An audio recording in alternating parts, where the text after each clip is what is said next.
Assalamualaikum warahmatullahi wabarakatuh. Perkenalkan, nama saya Muhammad Rauf. Nah, di sini saya akan mempresentasikan mengenai proposal penelitian skripsi saya yang berjudul Analisis Rasio Keuangan dalam Memprediksi Pertumbuhan Laba pada PT Sukanda Jaya Diamond Ice Cream Padang. Sebelumnya, terima kasih untuk kesempatan yang telah diberikan. Selanjutnya, masuk ke dalam bab 1 mengenai latar belakang masalah. Yang menjadi latar belakang masalah pada perusahaan ini adalah laporan keuangan yang diterbitkan oleh perusahaan memberikan informasi, posisi, dan kondisi keuangan perusahaan. Akan tetapi, laporan tersebut perlu kita analisa lebih lanjut dengan alat analisa keuangan yang ada untuk mendapat informasi yang lebih berguna dan lebih spesifik dalam menjelaskan posisi dan kondisi keuangan perusahaan. Nah, untuk peningkatan atau penurunan laba akan berdampak pada rasio-rasio lain, yaitu rasio likuiditas, aktivitas, solvabilitas, dan profitabilitas.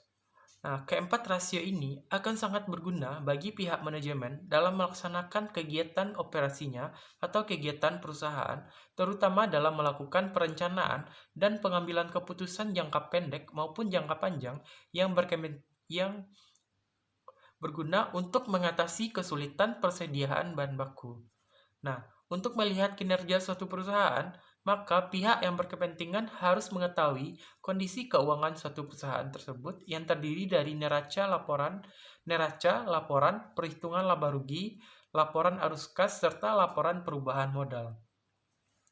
Pertumbuhan laba itu sendiri merupakan perubahan pada laporan keuangan per tahun. Nah, pertumbuhan juga berkaitan dengan bagaimana terjadinya stabilitas peningkatan laba ditahan ke depan. Pertumbuhan laba yang di atas rata-rata bagi suatu perusahaan pada umumnya didasarkan pada pertumbuhan cepat yang diharapkan dan di industri di mana perusahaan beroperasi. Selanjutnya, rumusan masalah. Yang menjadi rumusan masalah pada penelitian ini adalah apakah rasio keuangan berpengaruh terhadap dalam memprediksi pertumbuhan laba pada PT Sukanda Jaya Diamond Ice Cream Padang. Selanjutnya, adapun tujuan penelitian untuk mengetahui apakah rasio keuangan berpengaruh dalam memprediksi pertumbuhan laba pada PT Sukanda Jaya Diamond Ice Cream Padang. Selanjutnya, manfaat penelitian bagi penulis diharapkan penelitian ini akan menambah wawasan bagi penulis dan sebagai bahan informasi penulis dalam menganalisis kinerja keuangan perusahaan dengan menggunakan pendekatan rasio-rasio keuangan. Yang kedua, bagi instansi yaitu perusahaan dapat digunakan sebagai bahan pertimbangan dalam pengambilan keputusan serta dalam bidang keuangan terutama dalam rangka memaksimumkan laba perusahaan dengan memperhatikan variabel-variabel yang diteliti dalam penelitian ini. Yang ketiga, bagi akademik, adapun manfaatnya sebagai referensi bagi pihak-pihak yang akan melakukan penelitian di bidang dan objek yang kajian yang sama. Selanjutnya, masuk kepada bab 2, kajian teori. Menurut Irham Fahmi, manajemen keuangan adalah penggabungan dari ilmu dan seni yang membahas, mengkaji, dan menganalisis tentang bagaimana seorang manajer keuangan dengan mempergunakan seluruh sumber daya perusahaan untuk mencapai data, mengelola dana, dan membagi dana dengan tujuan mampu memberikan profit atau kemakmuran bagi para pemegang saham dan berkelanjutan usaha bagi perusahaan itu sendiri. Sementara menurut Kasmir, laporan keuangan yang menunjukkan kondisi keuangan perusahaan pada saat ini atau dalam suatu periode tertentu. Nah, maksudnya di sini adalah laporan keuangan yang menunjukkan kondisi perusahaan saat ini adalah kondisi terkini. Kondisi perusahaan terkini adalah keadaan perusahaan pada tanggal tertentu untuk neraca tertentu dan periode tertentu untuk laporan laba rugi tertentu. Selanjutnya, analisis laporan keuangan adalah menguraikan pos-pos laporan keuangan dan menjadi unit informasi yang lebih kecil dan melihat hubungannya yang bersifat signifikan atau yang mempunyai makna antara satu dengan yang lebih baik antara data kuantitatif maupun data kuantitatif. Maksudnya di sini adalah data kualitatif. Nah, dengan tujuan untuk mengetahui kondisi keuangan lebih dalam yang sangat penting dalam proses menghasilkan keputusan yang tepat di masa yang akan datang. Sementara menurut Kashmir, analisis menurut Kashmir, analisis rasio keuangan adalah kegiatan membandingkan angka-angka yang ada dalam laporan keuangan dengan cara membagi satu angka dengan angka yang lainnya. Selanjutnya, menurut Harahap, pertumbuhan laba adalah rasio yang menunjukkan kemampuan perusahaan meningkatkan laba pada tahun sebelumnya sehingga menurut Ikatan Akuntansi Indonesia tahun 2017, penghasilan bersih atau laba seringkali digunakan sebagai dasar bagi ukuran yang lain seperti imbalan investasi atau penghasilan per saham. Selanjutnya, kerangka konseptual dari PT Sukanda Jaya itu sendiri adalah rasio keuangan yang menjadi indikatornya adalah rasio likuiditas, rasio aktivitas, rasio profitabilitas, dan rasio solvabilitas. Nah, untuk indikator Y-nya pertumbuhan laba adalah perubahan penjualan, yang kedua perubahan harga pokok penjualan, yang ketiga perubahan beban operasi, yang keempat perubahan beban bunga, yang kelima perubahan PPH dan hasil penelitian.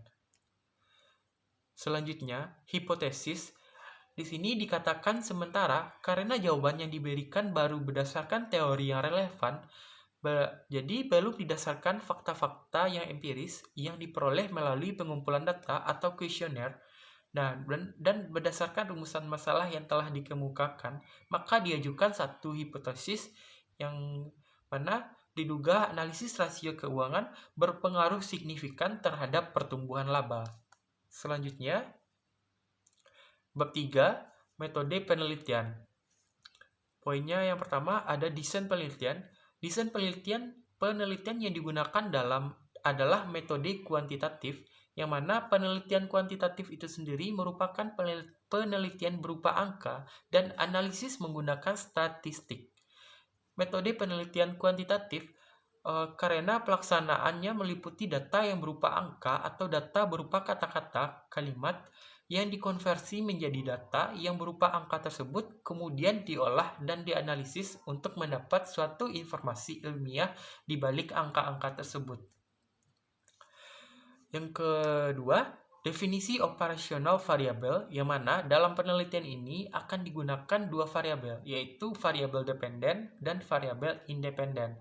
Penjelasan lebih rinci mengenai variabel-variabel tersebut akan saya jelaskan. Yang pertama, variabel independen yang pertama merupakan variabel yang mempengaruhi atau menjadi sebab perubahannya atau timbulnya variabel dependen atau variabel terikat. Yang mana variabel independen ini digunakan dalam penelitian adalah rasio keuangan di PT Sukanda Jaya Diamond Ice Cream Padang. Yang kedua, variabel dependennya merupakan variabel yang dipengaruhi atau menjadi akibat karena adanya variabel independen atau variabel bebas, yang mana variabel ini digunakan dalam penelitian adalah pertumbuhan laba. Yang ketiga, populasi dan sampel. Populasi itu sendiri adalah keseluruhan objek yang memiliki satu atau beberapa ciri atau karakteristik yang sama. Dalam penelitian ini, yang dimaksud dengan populasi adalah perusahaan PT Sukanda Jaya Diamond Ice Cream Padang. Yang kedua, sampel adalah sebagian yang diambil dari populasi yang dianggap dapat mewakili keseluruhan dari populasi. Untuk pengambilan sampel, dalam penelitian ini menggunakan teknik kuota sampling untuk mengambil jumlah sampel yang telah diambil oleh peneliti. Teknik sampling yang ini digunakan karena jumlah sampel yang terbatas dan hasil laporan keuangan pada PT Sukanda Jaya di sebanyak 3 laporan yang terhitung dari tahun 2020 hingga tahun 2022. Oleh karena itu, populasi tersebut dijadikan sebagai sampel secara keseluruhan. Yang keempat, ada instrumen dan teknik pengumpulan data, yang mana dilakukan dalam penelitian ini adalah melalui data primer, yaitu data yang dikumpulkan melalui pihak pertama, biasanya melalui wawancara, jejak pendapat, dan lain-lain. Yang kelima, teknik analisis data yang digunakan adalah uji asumsi klasik dan juga uji hipotesis.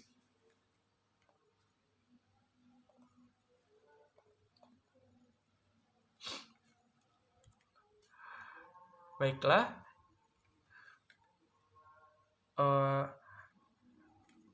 sebelumnya uji asumsi klasik itu sendiri, menurut Ghazali, uji asumsi klasik dapat dikatakan sebagai kriteria yang ekonometrika untuk melihat apakah hasil estimasi dapat memenuhi dasar linear klasik atau tidak. Setelah data dipastikan bebas dari penyimpangan asumsi klasik, maka dilanjutkan dengan uji hipotesis, yaitu uji individual atau uji T yang pengujiannya secara serentak dan koefisien determinasi. Yang kedua, uji hipotesis merupakan analisis regresi sederhana yang melihat dari hipotesis penelitian ini, maka digunakan analisis regresi linear yang secara sederhana analisis regresi pada dasarnya adalah studi mengenai ketergantungan variabel dependen atau terikat dengan satu atau lebih variabel independen atau bebas dengan tujuan untuk mengestimasi atau memprediksi rata-rata populasi atau nilai-nilai variabel dependen berdasarkan nilai-nilai variabel independen yang diketahui. Analisis ini digunakan untuk mengetahui hubungan antara variabel independen dan variabel dependen. Baiklah, sekian presentasi mengenai proposal penelitian saya. Maaf jika banyak ada kata-kata yang salah. Wabillahi taufiq wal hidayah. Wassalamualaikum warahmatullahi wabarakatuh. Terima kasih.